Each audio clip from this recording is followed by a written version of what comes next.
Phyrexia created her to become someone else, to wear a human face, to enter an unsuspecting world, to betray everyone who trusted her. But Phyrexia made one mistake. Xantcha learned how to choose. She was created as a weapon, raised as a servant, prepared as an infiltrator. But Xantcha would become something Phyrexia never intended: an individual, a companion, a friend, and eventually, a hero. Xantcha. Xantcha was not born. She was manufactured, created within the fourth sphere of Phyrexia, among countless beings known as newts. They were grown in vats, shaped to resemble the inhabitants of other worlds, and trained to serve without question. To Phyrexia, they were not people. They were material. They could be altered, repurposed, discarded, and replaced. Phyrexia had learned that invasion did not always begin with armies. Sometimes it began with a familiar face. Sleeper agents were designed to pass unnoticed among ordinary people. They would observe, learn, earn trust, and wait. When the invasion came, they would already be inside. They could weaken defenses, spread confusion, turn neighbors against one another, and prepare entire civilizations to fall from within. Xantcha had been created for exactly that purpose. But Xantcha was different, not visibly, not at first. She followed instructions, she completed her training, she learned the movements and customs expected of her. But beneath that obedience, something was forming. A private thought, a question, a preference, the beginning of a self. Phyrexia called such things defects. Xantcha experienced them as awakening. Her difference eventually drew the attention of Gix, the same Phyrexian praetor who had helped turn Mishra against his brother. Gix entered Xantcha's mind. He searched her thoughts. He forced his presence through memories that belonged only to her, and in that violation, Xantcha discovered something Phyrexia had never taught her. Hatred. Not the programmed hatred of an enemy, not obedience disguised as conviction. Her hatred, her decision, her first undeniable proof that her mind belonged to her. Phyrexia sent Xantcha beyond its spheres. She was ordered to search other planes, to study their people, to identify anything Phyrexia could use. But every world taught her something. People argued without being destroyed for disagreement. They created things without demanding that everything become the same. They formed families, told stories, made mistakes, and continued living. Xantcha had been taught that Phyrexia represented perfection.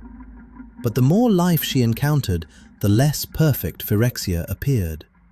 So she began to resist. Quietly. She concealed discoveries, sabotaged assignments, and denied her creators the knowledge they wanted. Her rebellion did not begin with a battle. It began with small acts of refusal. Eventually, Phyrexia discovered what she had done. To her creators, betrayal required only one response: erasure. Xantcha was condemned, not because she had failed, but because she had chosen to fail. She had proven that a creation of Phyrexia could reject its purpose. And that possibility was more dangerous than any lost artifact.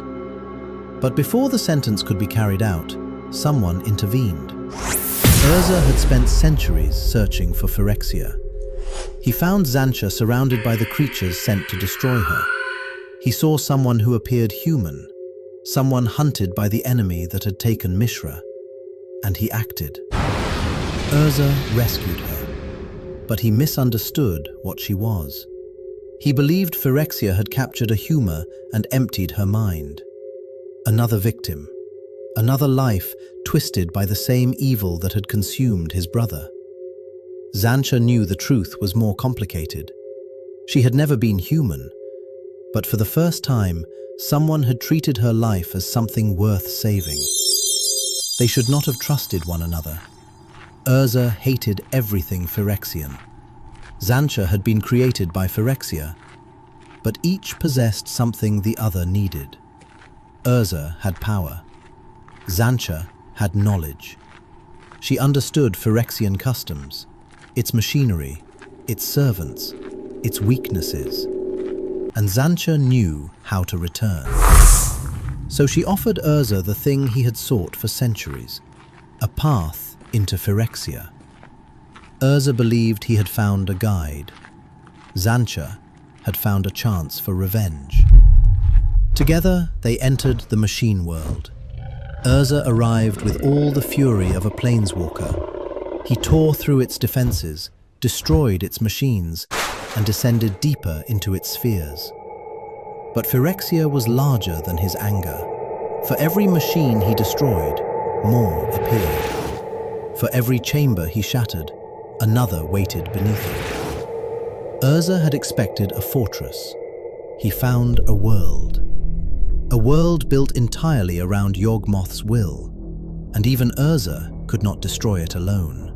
While Urza fought, Xantcha searched.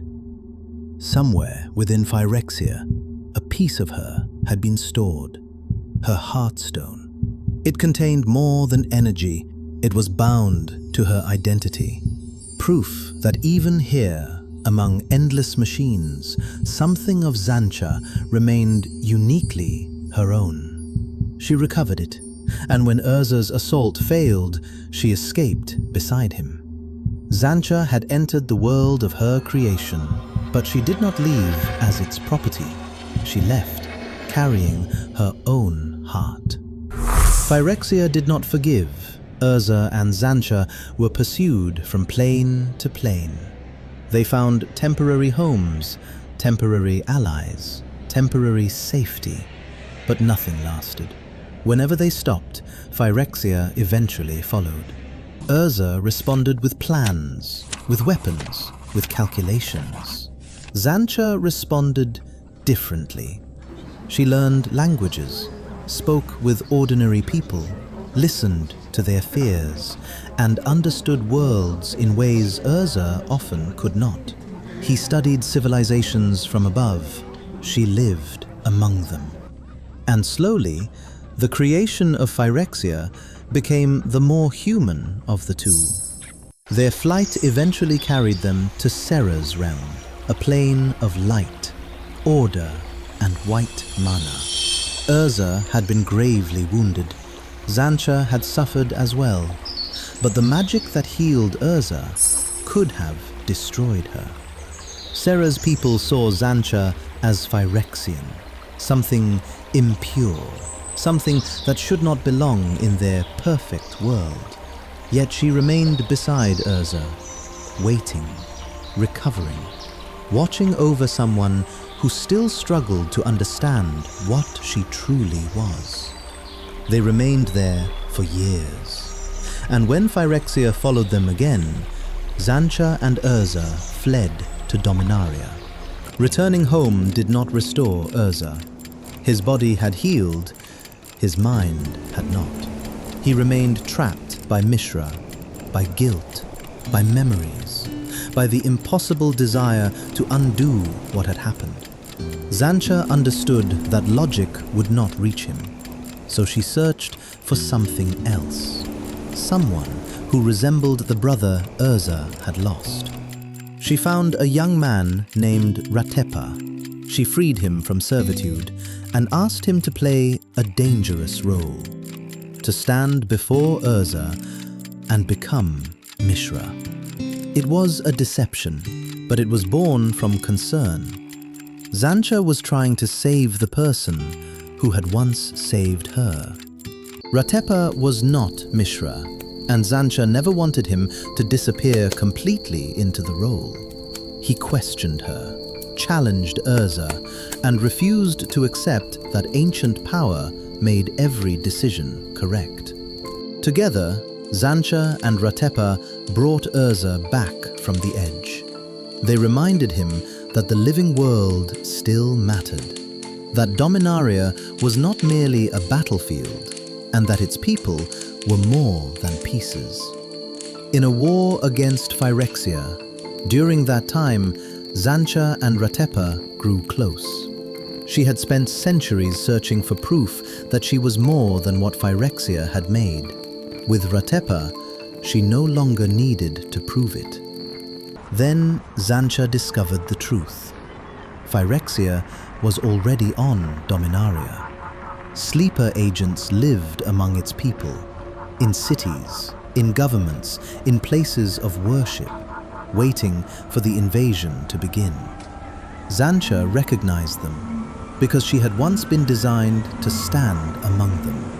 Urza created devices capable of identifying and destroying the hidden agents.